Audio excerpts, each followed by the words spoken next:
Gênesis 31. Jacó volta à terra de seus pais. Jacó ficou sabendo que os filhos de Labão andavam murmurando. Jacó tomou tudo o que era de nosso pai, e foi às custas de nosso pai que ele formou toda a sua imensa riqueza. Jacó também percebeu que Labão já não se mostrava tão amigo como antes. Foi quando o Senhor falou com Jacó: volta à terra de teus pais, à tua pátria, e eu estarei contigo. Então Jacó chamou Raquel e Lia para que viessem ao campo, onde ele estava pastoreando seus rebanhos. Assim que elas chegaram, ele desabafou: vejo que o rosto de vosso pai não me trata como antes, mas o Deus de meu pai está comigo. Vós sabeis que eu servi o vosso pai com todas as minhas forças. Vosso pai me enganou e mudou 10 vezes o meu salário, mas Deus não lhe permitiu que me fizesse outro mal. Versículo 8. Cada vez que ele prometia, as crias com manchas serão o teu salário. Todas as fêmeas pariam filhotes manchados cada vez que ele afirmava: agora os filhotes que nascerem com listras serão o teu pagamento. Todos os rebanhos geravam filhotes listrados. Portanto, foi dessa maneira que Deus tirou os rebanhos de vosso pai e os deu a mim. Ora, aconteceu que no tempo em que os animais entram no cio, ergui os olhos e vi em sonho que os bodes que cobriam as fêmeas eram listrados, malhados ou mosqueados. O anjo de Deus me chamou em sonho: Jacó, ao que eu prontamente respondi: eis-me aqui. Versículo 12. Então ele me revelou: ergue os teus olhos e vê, todos os machos que fecundam o rebanho têm listras, são salpicados ou malhados, pois eu tenho observado tudo o que Labão te está fazendo. Eu sou o Deus que te apareceu em Betel, onde dedicaste uma coluna de pedra em meu louvor, e me fizeste um voto. Agora, portanto, levanta-te, sai desta terra e retorna à tua terra natal.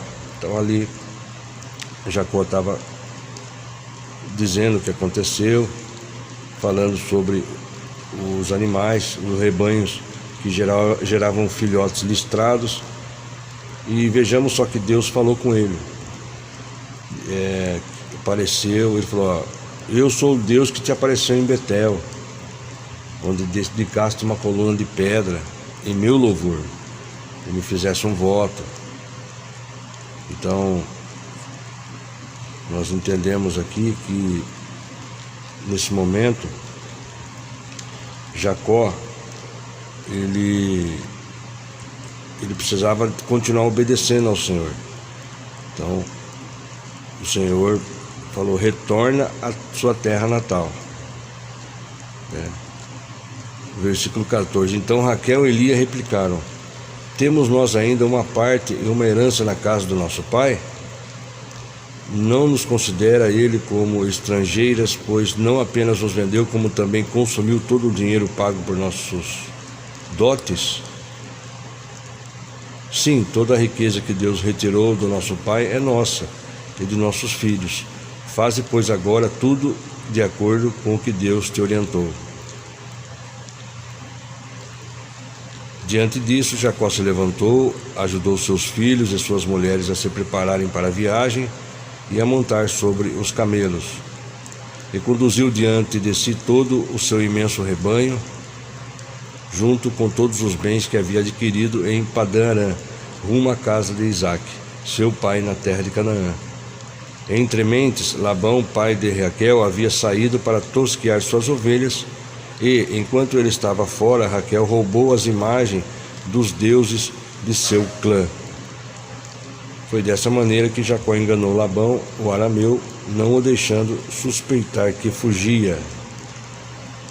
Então aqui Raquel e Jacó, antes de que chegasse a compreender o sentido pleno da fé, agiram de acordo com seus próprios valores mundanos. Haviam aprendido a usar a astuta e poderosa arma do engano, tornaram-se enganadores e sofreram grandemente por isso. Sabemos que a pessoa desonesta não enfrenta a irrealidade, vive mentindo. A pessoa desonesta vive escondendo-se e fugindo, como Jacó. Porque a mentira e a fraude são armas de Satanás. Raquel confiava em Elohim, Deus, mas contava com alguma ajuda dos seus ídolos portáteis, como ocorre com muitas pessoas, hoje, que ainda confiam em horóscopos, ou muitas pessoas que confiam em misticismo, amuletos e superstições também. O historiador Flávio Joséfo escreveu que muitos judeus tinham o costume de pequenas imagens de ídolos em suas viagens, acreditando na proteção e bênçãos desses deuses com letra minúscula. Raquel ainda não se livrara de seus antecedentes pagãos. Então, Raquel ainda tinha o costume dos seus antecedentes pagãos, não se livrou. E, nesse caso, ela roubou as imagens dos deuses do seu clã, o clã de Labão. Versículo 21. Ele fugiu com tudo o que possuía, partiu, atravessou o rio, chamado Eufrates, e dirigiu-se para o monte Gileade. Labão persegue Jacó. Versículo 22. Passados 3 dias, Labão foi informado de que Jacó havia fugido, tomando consigo os homens de sua família. Perseguiu Jacó por 7 dias e o alcançou nos montes de Gileade. Então, durante a noite, Deus surgiu em sonho a Labão, o arameu, e o advertiu: cuidado, guarda-te de dizer a Jacó o que quer que seja, não fales nem bem nem mal. Labão conseguiu encontrar Jacó, que estava acampado nos montes de Gileade. Então Labão e seus homens se acamparam ali também, e Labão interrogou Jacó: que fizeste enganando o meu espírito e sequestrando minhas filhas como se fossem prisioneiras de guerra? Por que fugiste secretamente e me enganaste em vez de me avisar, para que eu te despedisse em paz com alegria, cânticos ao som de tamborins e harpas? Não me permitiste beijar meus descendentes e minhas filhas. Verdadeiramente agiste como um insensato. Agora, portanto, poderia causar-te sérios danos. Entretanto, na noite passada, o Deus de teu pai me preveniu com estas palavras: guarda-te, não digas nada a Jacó, não lhe faças qualquer promessa nem ameaça. Contudo, considerando que partiste porque tinhas tanta saudade da casa do teu pai, por que roubaste meus deuses? Ao que Jacó prontamente respondeu: eu tive medo, pensei que tirarias tuas filhas de minha força. Mas aquele junto ao qual encontrares teus deuses não ficará vivo. Diante de nossos parentes, procura entre nós o que te pertence, e se o encontrares, leva-o contigo. Ora, Jacó de fato não sabia que Raquel os havia roubado. Versículo 33. Então Labão entrou na tenda de Jacó e nas tendas de Lia e de suas 2 servas, mas nada encontrou. Assim que saiu da tenda de Lia e entrou na tenda de Raquel. Raquel tinha depositado os ídolos dentro da sela do seu camelo e estava sentada em cima. Labão vasculhou toda a tenda, todavia sem nada encontrar. Então Raquel pediu a seu pai: que meu senhor não veja com cólera que eu não possa me levantar em tua presença, pois estou com o fluxo costumeiro às mulheres. E Labão procurou com cuidado suas imagens, mas não as encontrou. Jacó ficou irado e discutiu com Labão, exclamando: qual é meu crime? Que pecado cometi para que me persigas? Procuraste entre todos os meus utensílios, encontraste acaso algum objeto da tua casa? Põe-no aqui diante de meus irmãos e teus irmãos, e que eles julguem entre nós. Eis que há 20 anos estou contigo, tuas ovelhas e tuas cabras não abortaram, e eu não comi os cordeiros do teu rebanho. Não te apresentei os animais despedaçados pelas feras, mas eu mesmo compensava a sua perda. De mim reclamavas o que fora roubado de dia e o que fora roubado de noite. Durante o dia devorava-me o calor, durante a noite o frio, e o sono fugia dos meus olhos. Eis que já estou há 20 anos em tua casa. Eu te servi 14 anos por tuas 2 filhas, e mais 6 anos por teu rebanho, e 10 vezes tu mudaste o meu pagamento. Se o Deus de meu pai, o Deus de Abraão, o temor de Isaque, não estivesse me abençoando, certamente tu me terias despedido de mãos vazias. Mas Deus viu minhas canseiras e o trabalho exaustivo dos meus braços. Na noite passada fez-me justiça. Tratado entre Jacó e Labão. Assim retrucou Labão a Jacó: minhas são as filhas, meus são os netos, meus são estes rebanhos.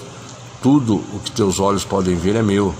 Contudo, o que posso fazer hoje por minhas filhas e pelas crianças que elas deram ao mundo?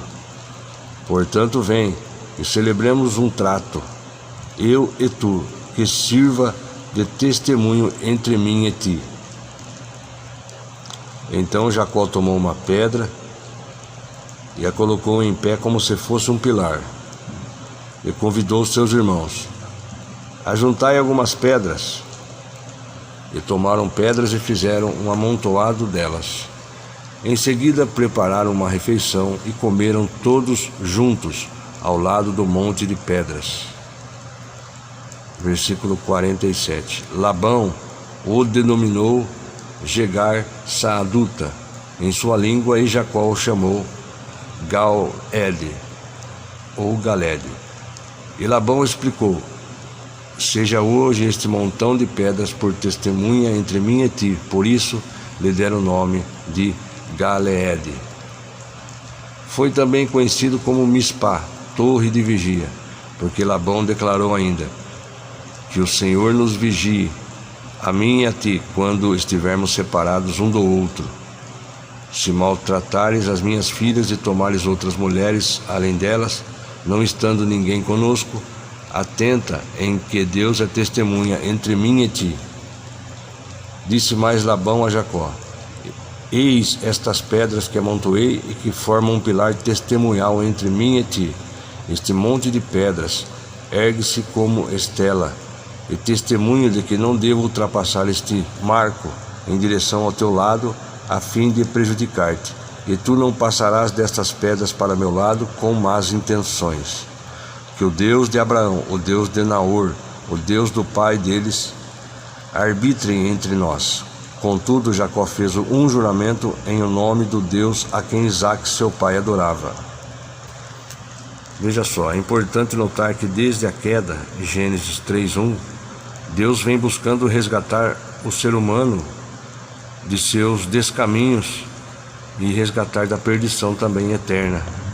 Por isso Deus escolheu e tirou Abraão do meio do paganismo que imperava no mundo da época. Hoje, nos dias de hoje, apesar dos muitos crentes, o paganismo ainda exerce poderosa influência na sociedade mundial. Labão reflete em suas palavras e atitudes seus antecedentes politeístas.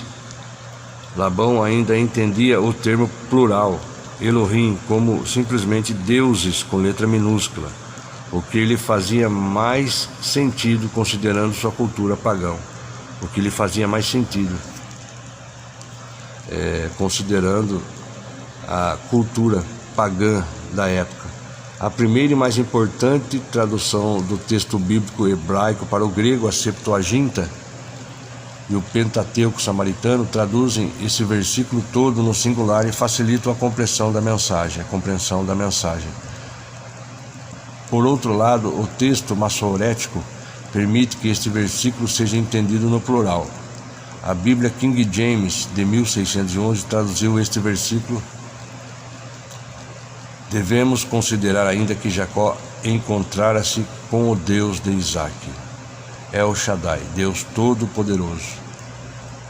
O termo de Isaac, no versículo 42, em relação a 28:13, há 20 anos passados, desde então vem aprendendo a reconhecer na expressão plural Elohim não a existência de vários deuses, mas uma forma literária do hebraico bíblico de intensificar e expandir a ideia expressa no singular, a fim de chamar a atenção para a inexaurível completude da deidade, para a plenitude da vida que existe somente a Deus, somente e Deus e em seu nome, que mais tarde seria revelado como Yahvé, eu sou, em Êxodo 6:3-8. Versículo 54. Ofereceu um sacrifício nobre à montanha onde se erigiu a estela de pedras, e convidou todos os parentes que ali estavam para uma refeição de confraternização. Eles comeram e passaram a noite sobre a montanha. No dia seguinte, antes do alvorecer, Labão beijou seus netos e suas filhas e os abençoou, e partindo voltou para sua casa. Aqui concluímos a leitura de Gênesis 31.